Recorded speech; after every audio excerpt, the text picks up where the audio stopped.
Ay, ay, ay, ay, ay, ay, ay,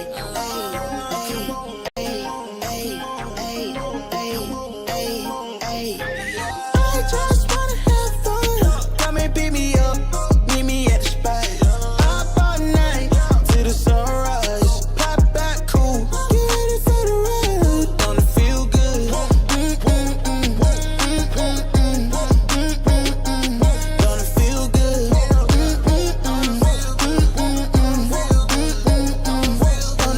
Holy moly, guacamole in my pockets. What a blessing. Got it on me, I got options. Real stepper, check the shoes, get it poppin'. Eating good, feeling good. Where my hopping done at? Put it on a plate with some lemonade. That's the way we did it in the old days. Back then, mama said, get up, walk on play. But you better not come home like this. Street lights, we was young racing. Street lights, carefree was the best time. Fast forward days, dreaming about the next time. When it's gonna happen again, cause I just wanna have fun. Come and pick me up, meet me at the spot. Up all night till the sunrise. Pop back cool, get ready for the ride. Don't it feel good? Don't it feel good?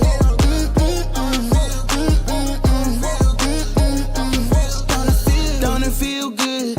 How you feel? Turn it up a notch, pop out clean room. Everyday celebration, take a true vacation. You deserve a day, you deserve a day off. Working for too long, gotta keep back. Turn my cell phone off, wait till I get back.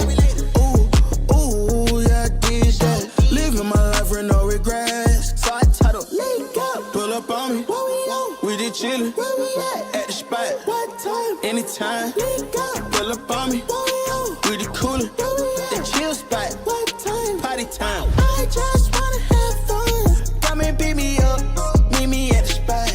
Up all night till the sunrise. Pop back cool, get ready for the ride. Don't it feel good? Don't it feel good? Don't it feel? Oh, good morning, good morning, good morning, everybody. How you doing? And welcome to All Rise and Shine. It is I, and I am him, Pizza Minetti, with the one and only Francis, the Grandma Crusher Lee. Good morning, good morning, good morning. Francis Fridays, what's up with y'all? Good to be back, brother. It is good to be back. You know, Right? we got a little second half baseball going underway, and I'm ready to rock and roll. You know, I had to rock the tunnels and towers, baby, because guess Nice what, hat. folks? Guess what, folks? In just, what is it now? What are we, like a week and a half away? Something like a week and a half away. 24-hour stream. MLB trade deadline day, which everybody is bugging out about already. News is starting to pick up. But we will be repping the one, the only Tunnel the Towers. I told you guys, Yes, sir. we are an official event for Tunnels the Towers. So this is a huge, huge moment for NYYU. So again, guys, put it on your calendar. July 30th, 24 hours, 7 a.m. to 7 a.m. It is going to be an amazing time. And you know what you got to do about that? You got to smacky the likey, hitty the thumbs up. First one of the second half, by the way. That's right. That's right. Yeah. Yeah. You Nah, it's nice. I told Pete as soon as we joined, I was like, I turned on the camera, I saw this hat. I was like, woof, look at that. You got the branches of the military here. You got the NYPD, FDNY. You got everything. Look at that. Okay. Look at that. I'm got telling you, it's nice. It's nice to be Nice. an official event. You know what I mean? Doesn't that feel different? It feels nice. It feels nice. It's nice. Come It's on. kind of nice. I gotta Come say, on. a little bit over a week away from that 24-hour stream. I couldn't be more excited, man. We're gonna have a freaking ball, man. Yes. I can't wait. I mean, like you said, the news is already flying, so Yep. let's see, man. Like Yep. Cashman is he's officially on the clock, right? As of today, right? Yeah, that's why I got his bald-headed ass on the thumbnail today, because I figured that's the best that's the best way to go about it. But it is interesting because you are starting to hear news about the Yankees. And guys, the second half is now underway, and look, the Yankees got some baseball to play. Put it that way. We take a look at The current standings for the Yankees, you see them sitting at 58 and 40, of course. Same thing as a couple of days ago. One game behind the Baltimore Orioles. They are 3.5 up from the Boston Red Sox. So whoever thought that this would be a 3-team race, but it is 100% right now. Only to be fair, this is a 3-team race right now between the Boston Red Sox, New York Yankees, and the Baltimore Orioles. The interesting thing, Francis, is that, so I was on an Orioles podcast yesterday, and we had a lot of fun, a lot of great conversation, and I continue to go back to the very first nights at the round table when I sat there and I said, I think it's going to come down to the trade deadline for these teams. Mm-hmm. Scary for Yankee fans right now because our rumors are a little different. There's a rumor right now going on with the Baltimore Orioles that they are willing to give up a lot to land Tariq Skubal from the Tigers. That's scary. And, you know, I spoke to, again, I was on Jai Shields' podcast yesterday. One of my favorite Orioles fan by far. Jai's the man. I can't wait to see a game with him. He's actually going to do a game season live with me, Baltimore Yankees game season live coming up in September.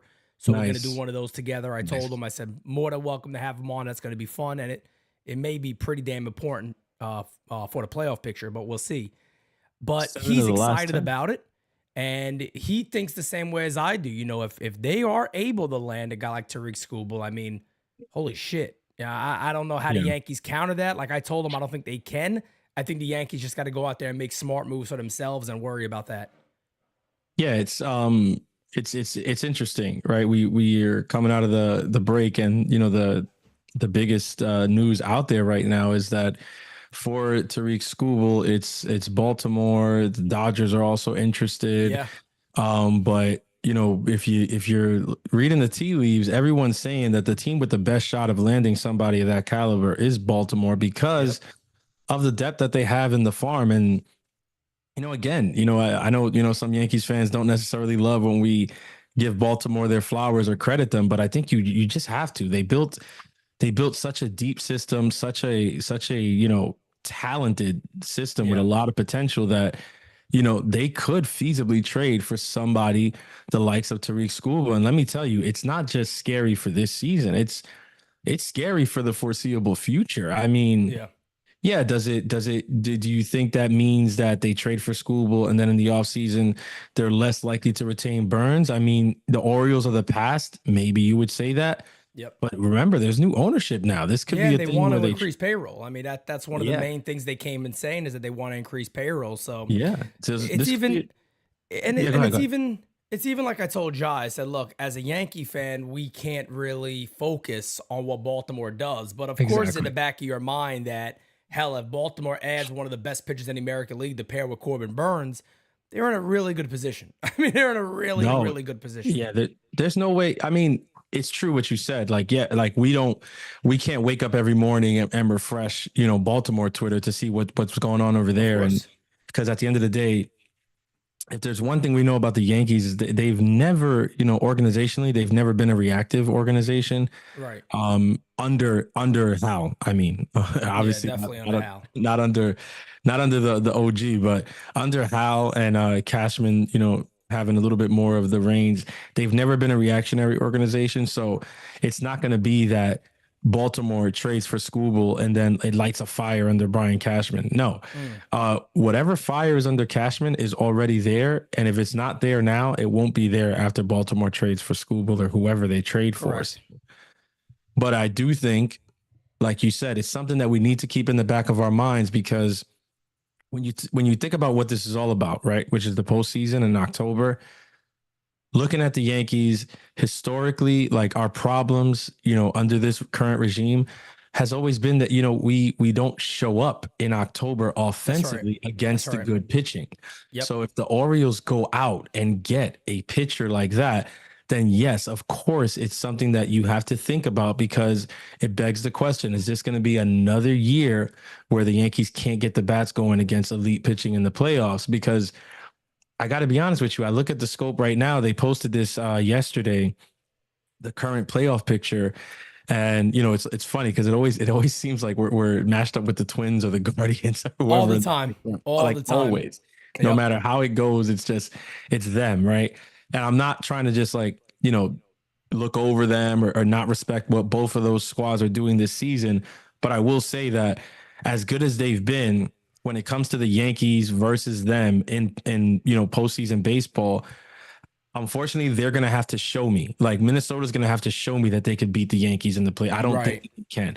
Cleveland is going to have to show me that they can beat. I mean, when they had that amazing team with Lindor and they went on that crazy run in 17, we still got them. We still got them. You know what I mean? Back. We came back in that one. I mean, a lot of people said we weren't supposed to win that series, bro. No doubt. Mean, after the way it was managed, Girardi, not asking for, the replay, the whole thing with Sanchez and then the home run. People had us dead to rights, and we found a way to come back and win that. So again, even with Cleveland, whether it doesn't matter what name they have, I think in the postseason, they're going to have to show me that they can beat the Yankees. But Baltimore is interesting because I just feel like we're on a collision course with Baltimore. There's just for years to come too. It just feels that way that these teams are just going to be smashing heads, smashing. Hey, yo, they're going to be smashing heads. Maron. Can't believe it this early in the morning. For years. Okay. I'm just back over here. They've been smashing for years like a married couple of 45 years, okay? Long-term relationship over here, okay? A lot of smashing going on. I don't know who's proposing to who, okay? Has none of my business, okay? But no, it is going to be very, very interesting to see what happens going forward. As some news now also coming out. Andy Martino, I believe John Morosi, Sherman, I think also talked about this, that the Tampa Bay Rays are kind of out there going, hey, look, man, we are open for business potentially. Now, some people find it weird because Tampa's not out of the playoff picture completely. They kind of still have a chance. And Kevin Cash and these guys do a good job. But the strangest thing about a team like the Rays is they could sell off parts and then just be right there anyway. Like, they can still figure out a way to win. They're a very strange team.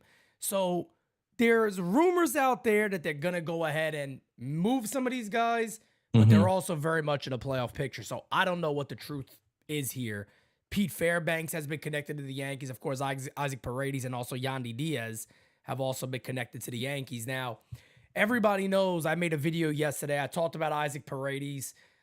There's a little bit of worry there with Paredes. I don't think I'd be mad if they got him, but there's certainly some worries because the dude just, there's nothing on the opposite field. I mean, Isaac Paredes is the definition of a pull hitter. I mean, he is a major, major pull hitter.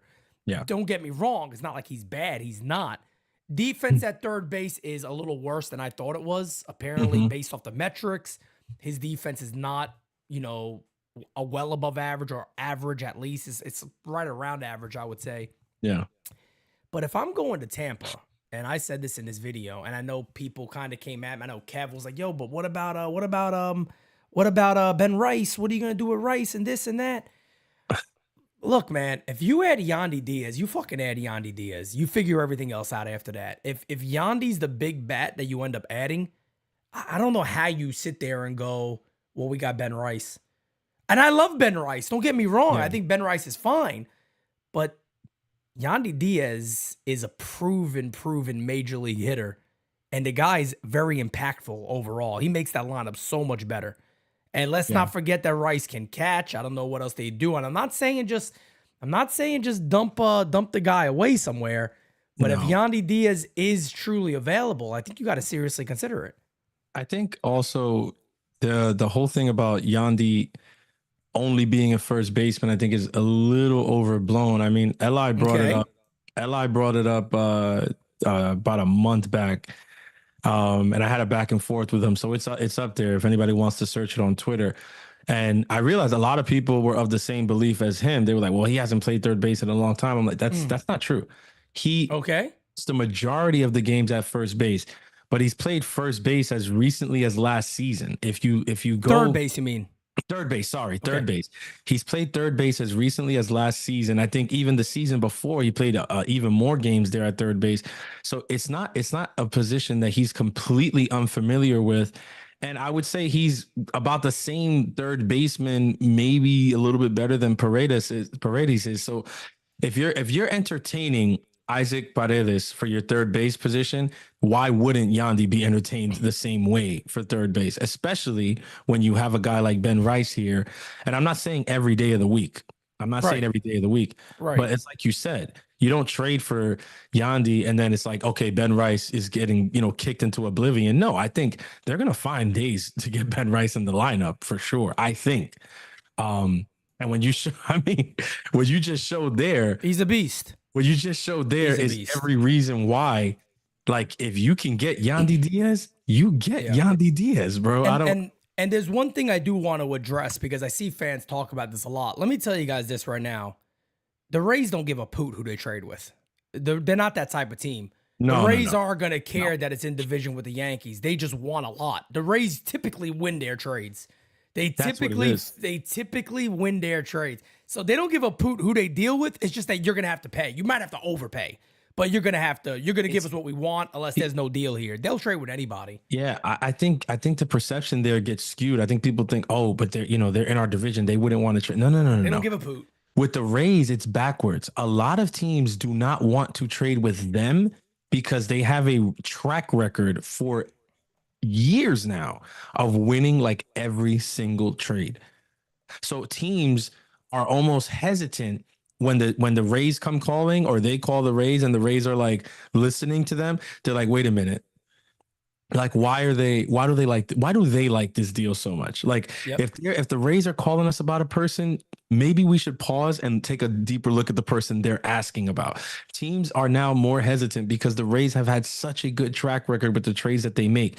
It's not that the Rays don't want to trade with people, it's that people are almost apprehensive to trade with them because they don't lose trades. This is an organization that will trade a name that they've made out of nothing to a team and get back names that nobody's ever heard of. And then 2 years down the line, those names that nobody ever heard of is coming out of their bullpen throwing 98 with nasty breaking stuff, or hitting in the middle of their lineup, with decent OPS and a good slugging percentage. Like, they just continue to do this. So yeah, when the Rays call asking about a player, you better think twice before you send them over there, because maybe they're seeing something that you're not. And my understanding is this is coming from actually a couple of people that they're very, very big on the young Yankee infielders, Roderick Arias and George Lombard. So I don't know where that would go, if anything, but we'll see. Scotto says Yandy played 5 games at third base last season. So, I mean, look, if Yandy Diaz could play an average, look, I'll tell you this. If he could play a slightly below average third base, I'm taking him over what we have now. I'd put him there every damn day. If that's the case and he's halfway decent at third, but he makes the average plays and every now and then a spectacular one, let me tell you something, I would be all for that. Again, I don't know. I don't have enough evidence to kind of just say that's the route to go. But shit, I tell you right now, you add that bat, you add Yandy, you could keep Ben Rice over at first base. You're looking at a whole different lineup. You get Dominguez back. It's like I told the Orioles, my Orioles friend yesterday. We get back to things we want, and we add a decent bat. I still think we have the best lineup in baseball.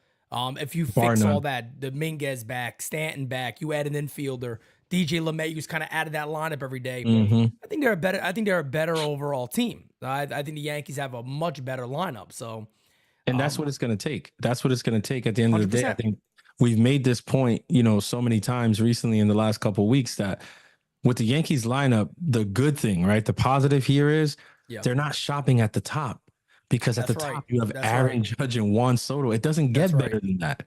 Correct. It doesn't get better than that for the heavy hitters in your lineup. We're not shopping for that. There are teams that might be looking for that. I don't know that the Orioles necessarily are looking for that. They should be, more or less content with, the offense that they have, even though in recent weeks their offense has been struggling. They could be a team that's looking for something. Who knows? But no doubt, at least with the Yankees, we know they're not shopping at the top of the batting, the batters, market. They're looking for those, those complement pieces. And Yandy Diaz will be one hell of a compliment to this lineup. And like you said, you get a guy like him, you got guys like Dominguez and Stanton back in the fold or whatever. All of a sudden, this is a lineup where it's like, you might be going against Burns and Skubal, in the ALCS, but it's like this lineup is so deep that it's like we should be able to tread water and get to that pen at some point. Agreed. Right. And when it becomes a game of pens, as we've seen, look, Baltimore, their pen is I mean, I'm not saying our pen is not really good right now at all, but right. I know what you mean. What we just saw in the series against Baltimore is that their pen is also susceptible. So it's like, let me tell you something. They hate Kimbrel. So they hate as much as a lot of Yankee fans as we even complain about Clay Holmes and all that. Trust me, they are not very, very happy at all with Kimbrel closing out games for him. Even when he's on his best. Yeah, because even when Kimbrel, it's funny because when I was doing my research on Clay Holmes, Kimbrel was one of the guys that, like, over the last, I think it was like 15 or 30 games, their stuff is very similar. They have like a mid to high 3 ERA. Kimbrel gives up nowhere near the amount of hits, but he walks a lot of guys. So when you combine how much they hit and walk, Kimbrel was sitting at around, I think, about like 30, 32, 33 batters in 30 innings. And then Clay Holmes in the 30-something was like 40-something batters reached. And crazy. I mean, a lot of the research I did on Clay Holmes, look, any of that stuff that was out there earlier in the year, it needs to kind of be put to bed right now that this is an elite closer. He's not an elite closer. Clay Holmes is not an elite closer. And I'm talking about specifically based off the numbers that we are here at the midway point. Clay Holmes has allowed the most hits of any closer in baseball. He has the best opponent batting average, the worst, I should say, not the best, the worst opponent batting average out of any closer in baseball. He allows the most hits by far of even closers struggling. Yeah. He allows more hits. Guys like Duvall, who struggle for a little bit, doesn't really get hit as much, walks guys, but doesn't really get hit. And yeah, I know a walk is as good as it's as good, but it's not to the level of where Holmes is. Holmes is just really, really struggling right now. And maybe that's why the Yankees would have interest in a guy like Pete Fairbanks, because he's done that already. And you bring Cocaine Banks to the Yanks. I don't know, bro. Cocaine Banks to the Yanks? Listen, Cocaine Banks is a nickname that belongs in the BX, my brother. I'm gonna tell you that Cocaine Banks. Now. I mean, it makes all the sense in the world. Listen, and let's not even get started on how good those post games would be. I mean, facts. He's killing it down there in Tampa, and the media down in Tampa compared to up here it's night and day. He would have a field day. He just has to come out to, I'm a hustler. I'm a hustler. Homie. He does that. Forget it. I mean, it's that would be Cocaine amazing. Banks. Cocaine like you Banks said, coming in. Like you said, that would cost. Like, you're talking two players, a batter, and a guy like Pete Fairbanks. Yeah, that would cost. What do you think a deal like the shape of a deal like that even looks like? Like, what are some of the names you would think? It'll be a lot. You mean just for Fairbanks or just for like Yandy? No, I mean, like, say it was a deal for Diaz and Fairbanks. What do you think the ballpark is on that? Shit, a lot. You're probably. I mean, I don't know how they feel about Jones, so I don't want to throw Jones in there. I don't know if they like him. I mean, I'm assuming they probably would, but it would definitely start somewhere there. You're probably looking at Roderick and at least Lombard, and then probably a pitching prospect or two. I mean, it would have to be a monster deal that will hurt the Yankees, no doubt about it. Yeah. I don't think they can slide away with just going, all right, Arias and 3 other pieces. I don't think that would do it. Don't you think Jones becomes more attractive to them once they move a Rosarena? Of course, no doubt about it. Because Jones, a team like Tampa would probably almost not, I wouldn't necessarily say immediately, but they would definitely get Jones up here faster than the Yankees would. Yep. And get him to start kind of learning at this level and working with him here. But and they're not afraid of those strikeouts either. But here's the problem with that. Strikeout guys, yeah. Even if they asked, Brian Cashman isn't trading Jones to the Rays. And I don't see him. I don't see him on his side doing something like that. But I would say this.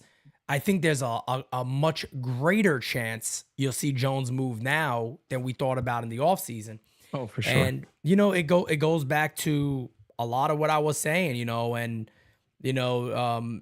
was very, very much into keeping Jones, and you hold on to these guys. And my only beef with a lot of Yankee fans in that time when he was doing great in spring, I'm sitting there going, man, but we've seen this a lot. We've seen prospects do great in spring training, or we've seen players do great in spring training. And one of the big things that Jones was doing was the dude couldn't swing and miss. Like, it was like, damn, he's closed up the gaps that much. That's wild. And the Yankees, let's be honest here. Corbin Burnes is one of the best pitchers in the American League. The Yankees passed up on him because they didn't want to give up Spencer Jones. So let's be real. And I remember Dane even at the time said, yes, for him, I would trade him. Christian was pissed. He was like, yo, we didn't give up Spencer Jones to get Corbin Burnes. Like, why? What are we thinking here? And, you know, I get the frustration with Yankee fans on that, because now you look at Spencer Jones, and there was an article recently or a quote from a scout that was like, he's fallen down because these numbers are not good. That's the best way to put it. It's just not good. He hasn't performed to the way that people expected. He hasn't been good. And the strikeout numbers are through the friggin' roof, and that's never going to work well. So it's an intriguing time for the Yankees, because I tell you a team that makes a lot of sense for Spencer Jones, the Chicago White Sox. The Chicago White Sox make a shit ton of sense for Spencer Jones. So we're going to see. We're going to see what they actually do. We'll see. As you know, there's a lot of people that when you talk like this, like there's a guy in the comments, right? And I go, oh, take it easy on Jones. Nobody's nobody's saying anything wrong about Jones. The fact of the matter is he's really struggled this year. These are the facts. This is not a made up thing. People do this a lot. It's weird. It's like you talk about the facts of his season and right away, oh, you don't like the guy. You're saying something bad about him. Not at all. Not at all. That's not the case. The fact of the matter is Spencer Jones's star this year, 2024, has fallen. And that is the facts. Compared to where they expected, it has fallen. Does that mean the Yankees will trade him now? Not necessarily. Doesn't mean the Yankees sit there and go, well, if we fix that one part of his game, this guy could be a star, and we still believe that, and they hold on to him. They're not going to go out there and trade him for a reliever. They're not going to go out there and trade him for a bum or a guy that's halfway decent. Any way Jones gets moved, it's for a guy that has a lot of control behind him also. They're not just going to move Jones to move Jones. I think at the end of the day, too, when people, get like that, I mean, we have to report the facts. That's what we do here. That's kind of our whole thing here at NYYU, is reporting on the facts and, being straight up with people. If a player is struggling, whether we like the player, whether we're high on the player or not, we got to, call a spade a spade. Of course. Spencer Jones has not produced the way that the Yankees themselves expected for him to produce, the way that we as a team expected for him to produce this season. If you go back to the beginning of the year, a lot of us, expected for, Jones to have a big year in the minors, especially coming off of that spring training. And just hasn't been the case. So, for us to be here, this morning going into the second half of the season saying that, Jones's star may have dimmed a little bit. It's not something that we wanted to be saying here on July 19th, but it doesn't change the fact that it is a fact. His star has dimmed a little bit, and he hasn't necessarily shown what we wanted him to show thus far this season. Now, does that mean it's over? Like he's never going to be a good prospect. He's never going to be an MLB talent. No, I don't think nobody's saying that. And that's why he still has the trade value that he has, because not only do we know it, but other teams around the league know that this guy can still very much be, a very good player in baseball, an all-star caliber, player. So, no doubt, it just is what it is. We just got to call a spade here. And the White Sox wouldn't, for instance, they're talking about, the Crochet stuff or whatever. Yeah, Crochet. Yeah. You're not entertaining moving a guy like Crochet with a guy like Jones headlining that deal if you didn't think that there was hella potential there. Of course. And I think it makes a lot of sense. Like that's the one thing that you got to think about when you are a GM. I think you also have to look at the other organization and go, well, what's going to entice that organization? To me, this is an organization. Look, it's funny. I joke with Ozzie Guillen Jr. all the time. I go, Ozzie, they need your dad back there. And he's like, yeah, no, my dad ain't gonna go through that mess. He's like, he ain't going through that garbage. Like they are bad. And that organization's fan base is in turmoil right now. So as a GM of a team like the White Sox, it's hard to convince your fan base that we're going to build around a guy like Crochet. Because you look around and go, well, who the fuck else is there?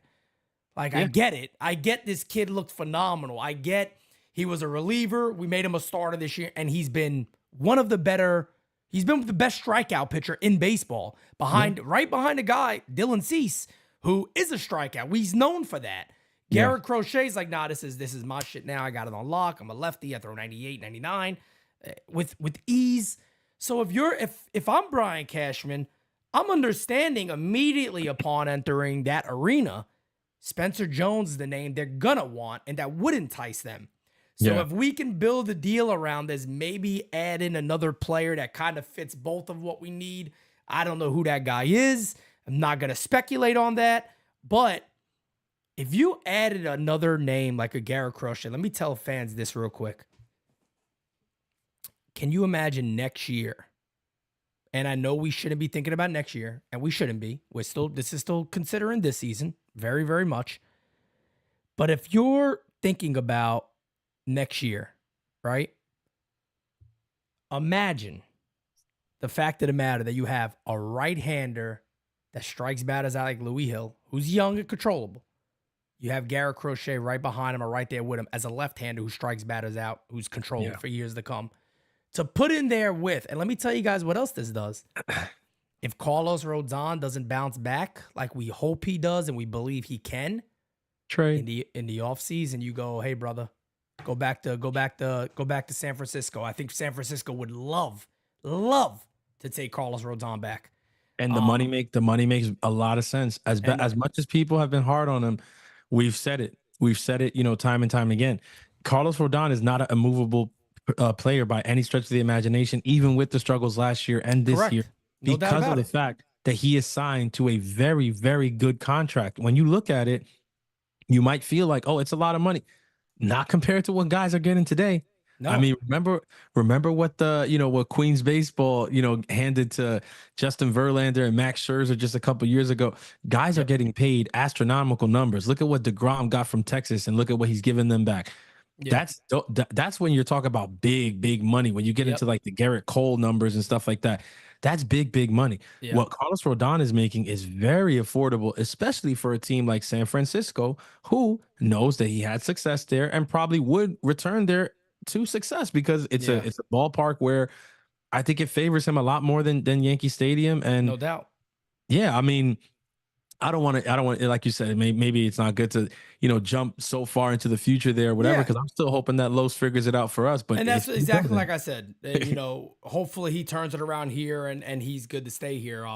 The only reason and I know some people say, doesn't he have a no trade clause and all that? That doesn't prevent anything. I mean, a no trade clause doesn't necessarily prevent it.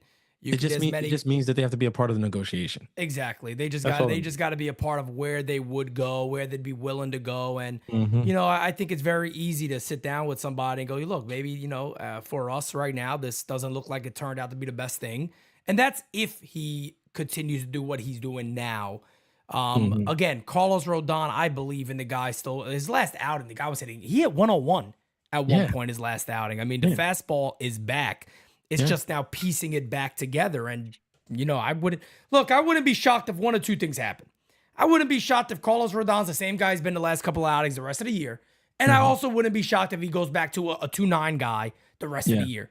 Neither one would truly shock me for Carlos Rodon. So we'll see what happens. It's crazy that we're looking at a picture like that. And it's completely possible that both of those things could happen.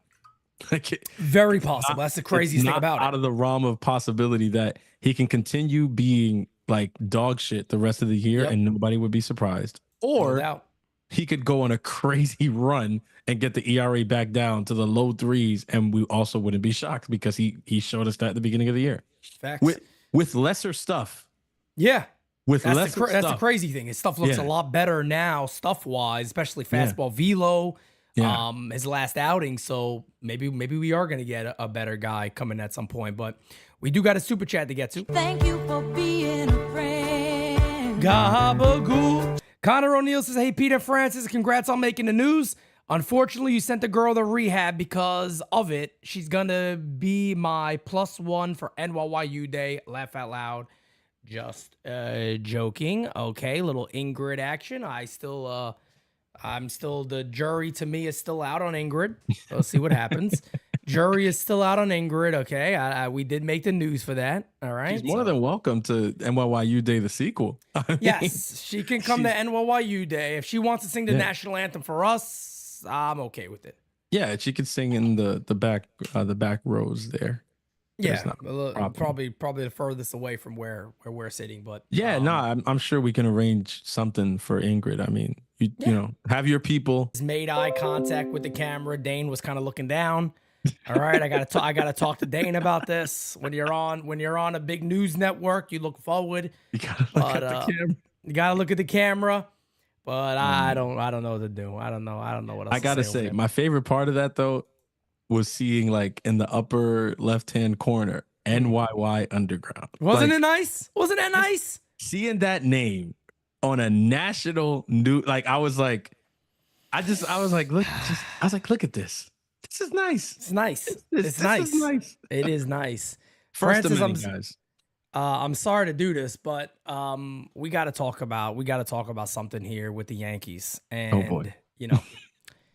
I really want to get everybody's opinion on this because, you know, maybe my opinion was a little different than everybody else's, but this is the whole Nestor Cortez tweet.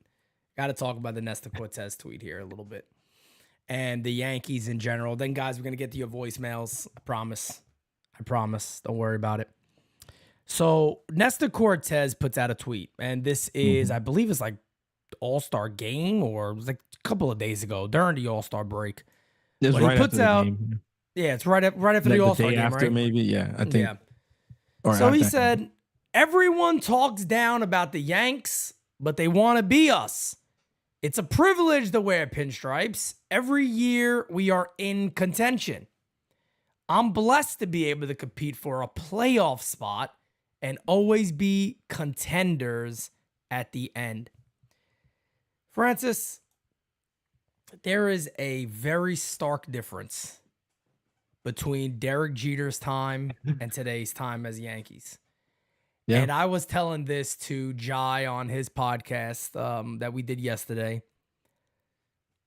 The Yankees so desperately need Derek Jeter back in their front office. I mean, I don't think there's a more clear move than the Yankees needing Derek Jeter back in their front office. They have moved away from the idea that it's not about competing. You're not here for a participation trophy. And let me tell you something. I'm just going to keep this 100% real. I'm more than certain over the next few weeks, next month, next year, I will run into Nestor Cortez. And I will shake Nestor Cortez's hand and talk to Nestor Cortez. But I got to be honest with you here. Nestor's wrong. This is the wrong message. And I know there's a lot of Yankee fans that, because Nestor said it, I'm going to be on the bandwagon with him. And, I'm going to giddy up with Nestor because this is what Nestor said. Let me tell you this right now. I shouldn't be sitting behind a fucking computer screen and the camera and knowing more what it means to be a Yankee than the guys that are wearing the uniform. That shouldn't be the case. That should never be the case. But the fact of the matter is, and again, is this message bad? No. Not at all. It's not a bad message. It's not a message, hey, we want to be a wild card. No. Nestor's right what he's saying. There's not a lot of wrong here. Everyone talks down about the Yanks, but they want to be us. I'll be honest with you. I don't think that is as true as it used to be at all. I really don't. I don't think that's as true as it used to be. I think the Yankees have lost a lot of their luster. It's a privilege to wear pinstripes. 100% correct. But there is also a goal when you wear pinstripes, and it's not to compete. It's not contention. It's to win. And it's that simple. There is no, I'm blessed to be able to compete for a playoff spot every year. No, the fact of the matter is, it is about winning championships for the New York Yankees. And the reason I love Derek Jeter so friggin' much, Francis, is you could try as hard as you want to get Jeter off that message. He would never fall off of that. Nope. You'll never hear Derek Jeter say, hey guys, but here's the thing. We compete every year. Yeah. Derek Jeter will say, we haven't won in 14 years. What are you talking about? Exactly. We haven't won.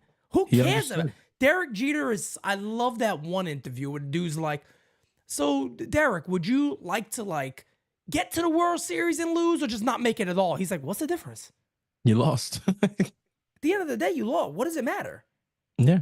But this is the model of the Yankees. And Jose Trevino, yeah, let's go. This is the new route. Let's do it.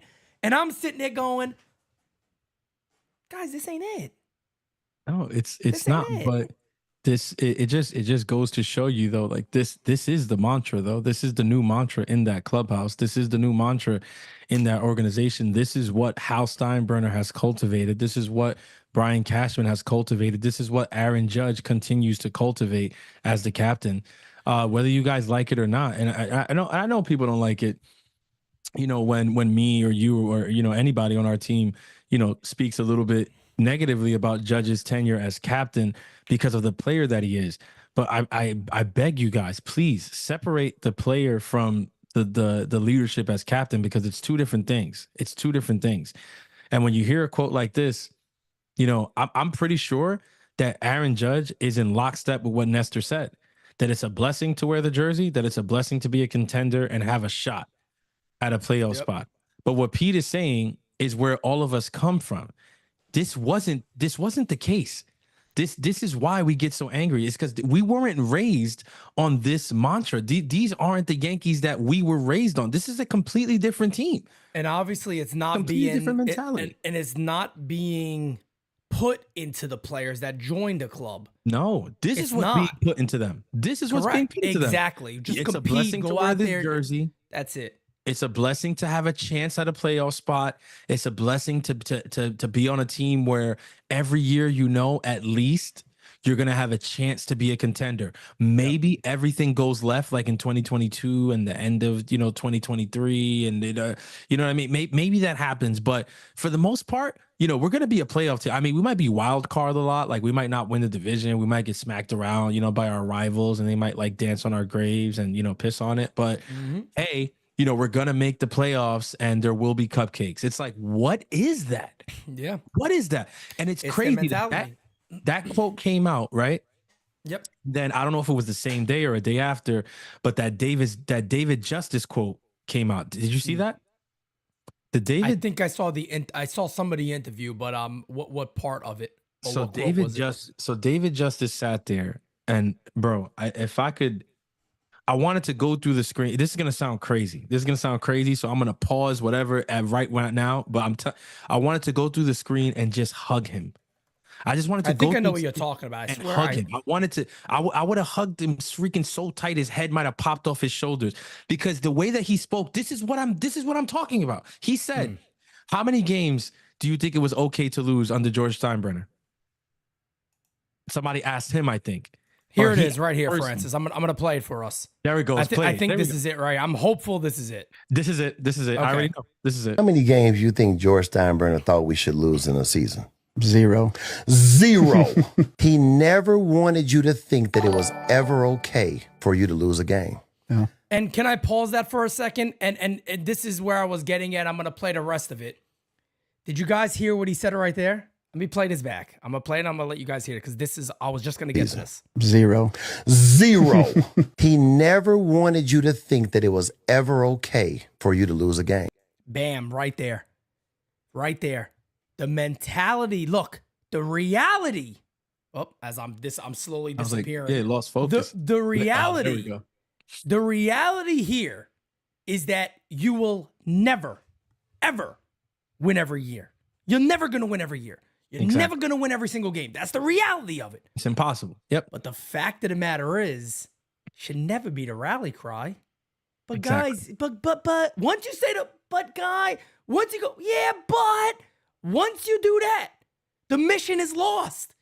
Exactly. The mission is lost. Once you sit there and go, but we can't compete with we can't. That's like NYU going, we have these goals and these dreams. We can't do that. You've never heard me say that. I've never heard any of you say that. We know better than that. But that's why I definitely want to hear it. This is the first time I'm hearing this, so I want to hear the rest of this. Watch. It gets when better. you set the standard that high, Jake. Every day you show up with the mindset that we don't accept any losses. And you know you got to bring your A game every day. That's a different mentality, Jake. And that's what guys who are made for New York buy into. They show up for that pressure. Yeah. And then when they scuffle, they're not in the media saying, well, my wrist hurt, man. I'm struggling because I hurt my finger the other day. And man, New York people ain't trying to hear that. These people out there working 16 hours a day, 18 hours a day, getting it in Manhattan. Ain't nobody trying to hear these millionaires talk about your wrist hurt. When you're struggling, you say, yeah, I'm struggling. I'm going to keep working. I'm going to turn it around. Boom. I can respect that. Back in our day, I lived for the opportunity to take out a shortstop or second baseman at second. Live for those moments. Or running over a catcher at home. I live for those moments. That's that hard-nosed playing that New Yorkers, they love and respect. And those are the type of players that can play in New York. They accept the challenge and they put those pinstripes on and we look at each other and we say, let's go get it. Absolutely love it. I love it. And you see what I'm saying? And you know who he just talked about? Marcus Stroman. Exactly. While he's talking and saying that, I'm thinking of one person. Exactly. Crazy. I'm thinking of one person, Marcus Stroman. I also thought of another person. I thought of Stroh first, and then immediately I thought of Juan Soto. Soto too, yeah. Soto doesn't make excuses. I thought of Juan Soto. I love when he talked to him about the hand. He said, "I just can't swing and miss." Yeah. That's all. It's like, it just hurts if I swing and miss. So that's why I try to make contact all the time because that's the only time it hurts. But he's in the lineup. He's there every day. What is one of the like we talked about that early of the toughness that he brings to the club? There's a toughness level and all that. And yeah, man, I just don't understand and I don't get why the Yankees, people that were under George Steinbrenner, and yes, if you want the message to be a little different, there's nothing wrong with how you deliver the message differently. George was very blunt. Okay, you want to kind of make that message fit in a little better with everybody, that's all right. The problem is the message, you can't get off of the message. The Yankees have got off the message. Look what Hal Steinbrenner said. Just get in. That's or Brian Cashman. It's a crapshoot. All of a sudden, my issue is that you want to change. You want to change the message. You want to change the mentality. Change the fucking jersey. Change the fucking jersey. Change the fucking name. Because once you change the message and the mentality, this is no longer the Yankees. That's been my message. That's been what I've saying forever. That's been what Pete says. That's been what this team has said. And people have gone on the timeline. People have tried to vilify us. People have tried to oh, you guys are so negative. You guys are unrealistic. Bullshit. Because that's not a David. message. That's David Justice talking. That's David Justice, a player who Brian Cashman traded for because he knew that they needed that in the lineup. They brought him here to win. And when you hear him speak about this all these years later, he still gets it. When Jeter speaks all these years later, he still gets it.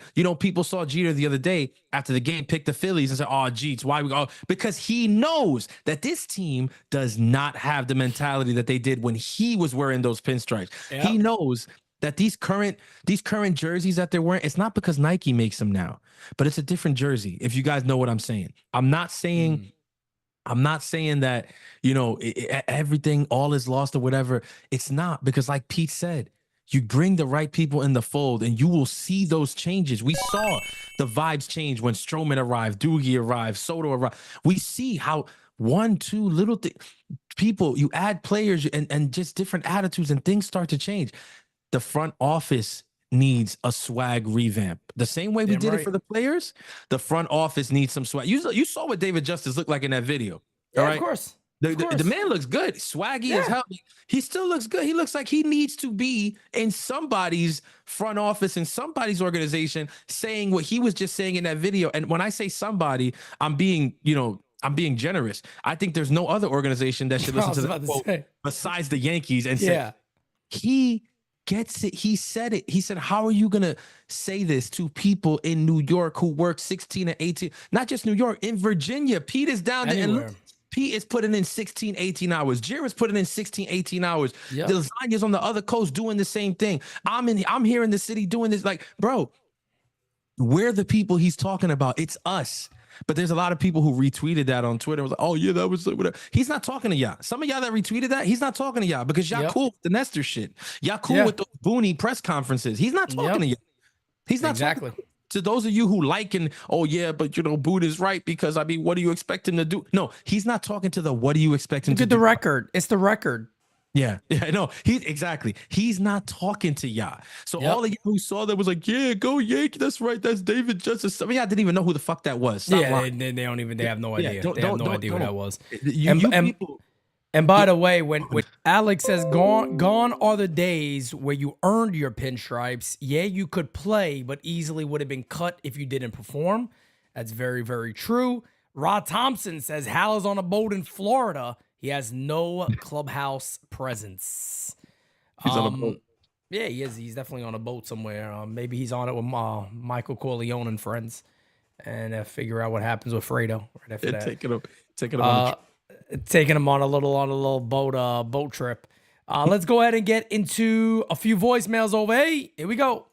It's King Francis, There he is. King in the house. How you doing? To the underground. Well, here we is in the second half of Mount Time. So none up or shut up, dig it. The trade deadline is 12 days away, and Trash Can has to go to work to get reinforcements in here because he's out of excuses for this team to the point where Jeter ain't even picking us to win because he knows what we all see with our own eyes. Yeah, we're sick and tired of this losing stuff, and not winning a World Series in 15 years is the definition of losing. Yeah. And I heard Hulkamania is alive and well, and it could be time to reanimate the mega powers with the madness to lift up the Yankees to the canyon of heroes. And I told Nestor Cortez it's all about winning, brother. You wear a championship mentality and make every moment a footnote to victory. Be a boss, take no prisoners, strive to achieve greatness and immortality with every breath. There is a champion within us all, and New York underground is standing tall. Dig it. So let's fucking go! Second half. Let's win! Ooh, yeah! Macho! I swear, man, Macho, my damn eardrums be blowing out sometimes, but I'm here for it. They can blow the fucking eardrums out. I swear to God, I'm all here for it, baby. Macho was the one, the only Macho King. Let's keep it going, guys. Hi, Pete. Hope you're doing well. And your family. The other day, I called and I saw an article about the Yankees prospects and how they didn't really properly use them and other things to that nature. But the trade deadline's coming up, but I just don't trust Cashman. Fair. I see all these rumors, and they're just rumors about, they're going to go after this player and that player, but I don't see it. I think what's going to happen is they're going to go to the bargain basement bin and pick up scraps, like I said before, just to patch it together and think they're going to win. But I just don't trust them. Excuse me, I don't trust Hal either. We'll have to see. Hopefully they'll prove me wrong, but at this point, I just don't see it. And with Hal being so concerned with the payroll and shit. But I heard Mark Malusis on his podcast say the Yankees made $654 million in net profit last year alone. $654 million. And he's worried about his, $300 million payroll, which I, rightfully so because they haven't played very well. But give me a break. You're crying poverty. And he made $654 million. Give me a break. Peace out. Yeah, man. Look, I'll put it very, very simply for you guys. I don't think anybody is wrong who says they don't trust the organization. I don't think there's anything wrong with that. I've said it before and I'll say it again. It's like I said about Stanton coming into the year. I'm gonna allow the Yankees to surprise me, and that's it. If they don't, then I'm not gonna sit here overly disappointed. I'm just gonna tell you the truth about where the team currently is and where they are compared to the other teams in the league. And that's my plan on July 30th. If they haven't made any moves yet and it comes down to that day and we're sitting there for 24 hours, and if that time passes and the Yankees haven't improved this club, I think you have a pretty good idea of what I'm going to sit there and tell you. But I'm going to allow myself to be shocked by the Yankees making some moves. But I don't have high expectations. I really don't. I'll be honest. I don't feel I have expectations at all. I'm letting it ride out. See what happens. Yeah, I'm with you. I'm going into the deadline the same way. Open, pretty much blank canvas. I hear the Chisholm stuff. Also, like you said, the Rays open for business stuff, the Garrett Crochet stuff. All of that sounds nice, but gotta see it.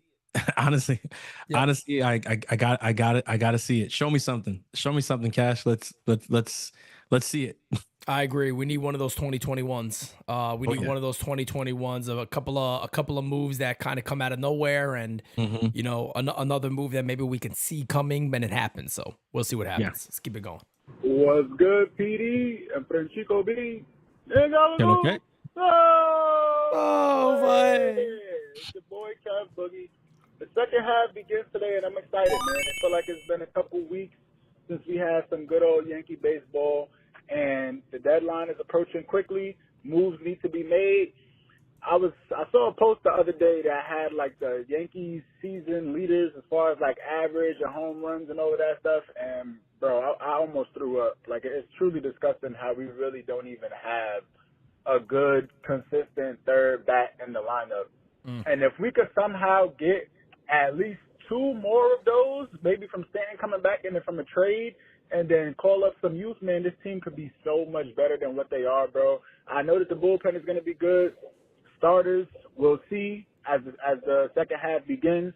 They really all did need a break. I hope that Luis Hill can still somehow maintain this production that he's had lately and stay in the rotation, but we're going to see what happens.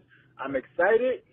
Second half starting a little tough. We got some more division matchups. We got a matchup against the Phillies coming up. We got the Mets for another 2 games.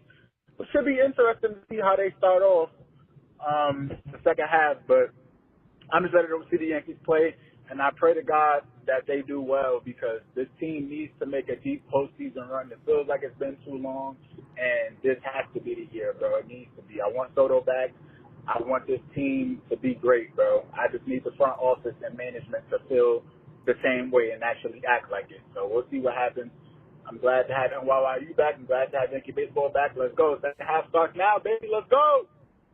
Appreciate you, brother. No doubt about it. It's going to be interesting to see how that starts off tonight. We're going to go over that too real quickly after we get to one more voicemail. But Chris Silva says, Francis and Pete, speaking the truth, we appreciate you, man. We get one more voicemail, guys. I'm going to look at the series with the Rays. Pete, Uncle Dom here. Yo. Guys, second half approaching.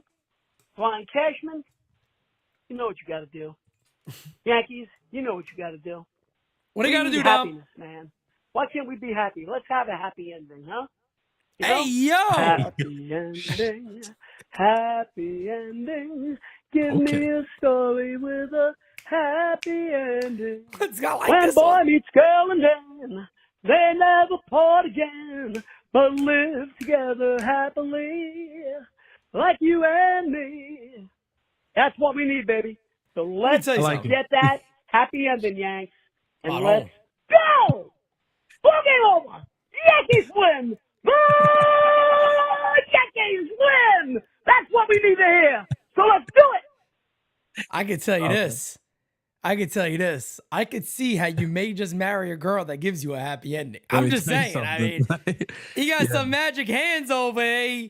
My man, they're in the chat right now talking about massage parlors and shit. Hey, yo, that's all I'm going to say. Wow. Coming off that All-Star break, I'm sure a couple Yankees are coming back after some happy ends, if you know what I'm saying. Oh, yeah, 100%. Hopefully they had enough of them that they're really ready to play ball and nice they're excited and for the rest of the year. Ready to go. It's amazing what a break does. Uncle Dom sounds to be in, tip-top shape, man, ready to go. He's singing again. Singing about happy endends. I mean, this is rare. This doesn't happen every day. This is not a regular thing. Man. Happy ending. I love that song. That was amazing. Shouts out to Uncle Dom. That was dope. Let me tell you something. Next time I go for a massage, I'm kicking the door open singing that shit. Happy ending. Hey, we're not that establishment. That's it. Yeah, we don't do that over here. We don't do that over here. All right, guys, let me go ahead and pull this up on the screen right here. So today, Yankees have Garrett Cole on the mound against Eflin. I call him Zach Efron, okay? They're facing Zach Efron tonight, okay? 5-6 on the year, 3.99 ERA for him. Garrett Cole, 2-1, 5.40. But we did get to see a little more of the real Garrett Cole in his last outing. Yep. So look, he's setting the tone, right? Doesn't this feel like a tone game to start the second half? If the Yankees come out there, Garrett Cole dominates the Rays, they win big. I think as a Yankee fan, you're sitting there going, all right, cool. That's the way we needed to start. That's showing up at Yankee Stadium, coming out the gate, bam. Yeah. I think that's a good one. But if the Yankees get beat up and they lose tonight's game, not gonna be good. It doesn't this feel is a it's a statement game. It's a statement game. It feels like it, right? It feels like you're all right. Everybody refresh. They lined it up perfect. Let's go. They lined it up perfect. They have Garrett Cole going. It's a Friday night under the lights in the Bronx. Judge should be in there. Soto should be in there. Like, you know what I mean? Like, you have enough offensively. Your ace on the mound. Reigning AL Cy Young. Second half gets started tonight. Like, it's like you said, man. It's a tone setter. It's a tone setter. They go out and they win big. It's gonna feel really good. It's gonna feel really good. This series, honestly, the 4 games, it's kind of ugly the way they did it because it's Friday through Monday. But this 4-game series in total is going to be a tone setter. It's going to be a tone setter. Yep. Which is why I was a little bit upset that they chose to bump heel, but it's cool. Yep, no doubt about it, man. I just can't believe I didn't hear that David Justice thing, because that's just shocking to me. I loved hearing that. I got to make sure that gets out there a little bit more. But no, yeah, bro, I'm telling you, I heard it. Great. It stopped me in my tracks because I'm telling you, I don't blame you. It came off the heels of, like, it was like there was one day that it was the Nestor thing. Mm-hmm. And like, I saw any tweet from one of our players, like, I'm going to retweet it, whatever. Like, it's one of our players that support you, fine. But when I saw the David Justice thing, I was like, oh man. I said, this is it. This is it right here, man. This is everything we've been saying. It's the mindset. Right there. That's it's all about the mindset. He's right. If look, it's almost the same thing as manifestation, right? Is you say every day, I'm gonna do this, I'm gonna do this, I'm gonna do this, I'm gonna do this, I'm gonna do this. It becomes that belief. When you have an owner that every day goes, you guys got to win every game. You're going to win every game. You're going to win every game. It becomes your mantra that, we should fucking win every game. I mean, that's obvious. We should win every game. And it becomes that. And once again, man, this is why the U is here, man. This is why the U is here. How many times have we sat there and said, once you allow excuses in the clubhouse from leadership, you've opened the door for everybody to make excuses. You've allowed excuses to run rampant on your entire organization. And whatever we've seen from the Yankees, ever since Cashman and Boone and all these guys have come out and they just, the roof was open. Well, this was that, this, that. Now the whole organization is involved in excuses. And, they'll tell you flat to your face how stupid you are compared to them. They'll look at you and go, well, if the process is right, wins and losses really don't matter. Oh, really? Yeah. Intriguing. That's a new one. That's a brand new one. Never heard that before.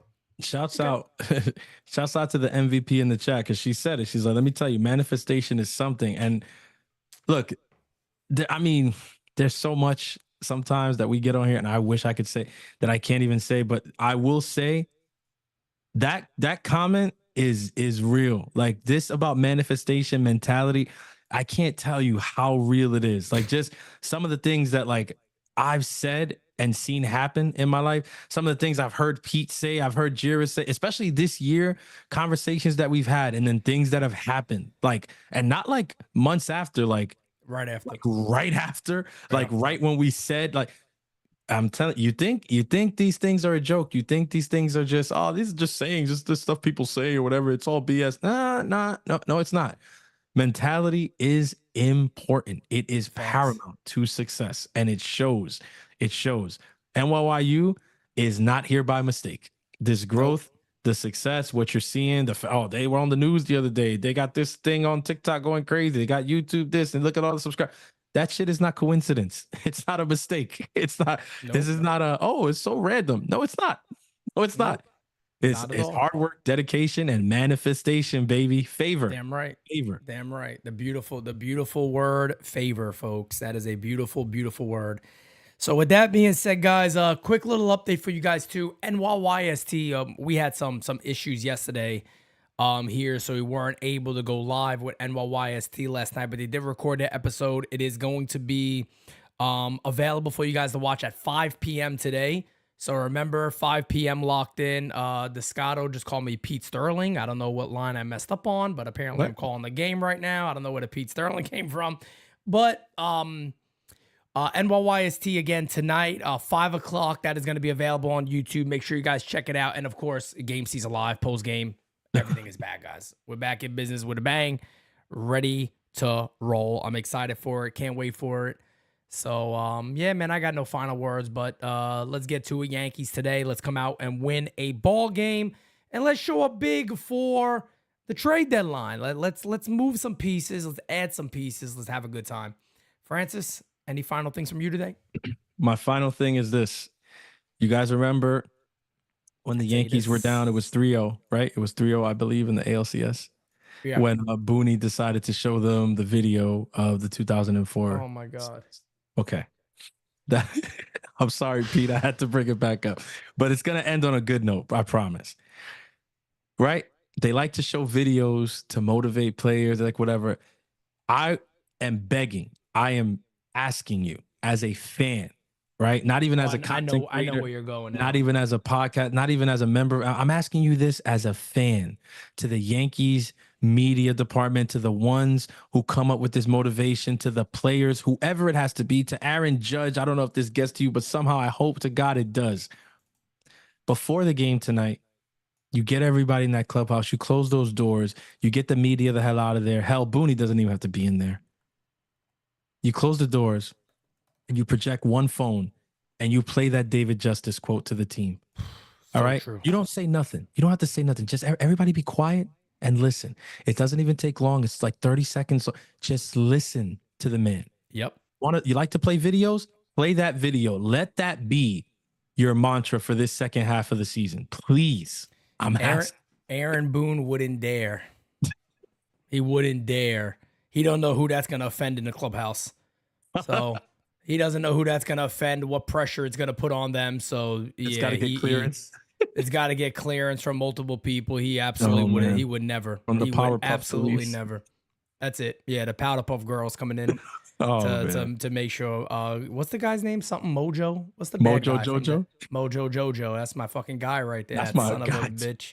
Mojo Jojo is gonna come in there and start screaming at the players and shit.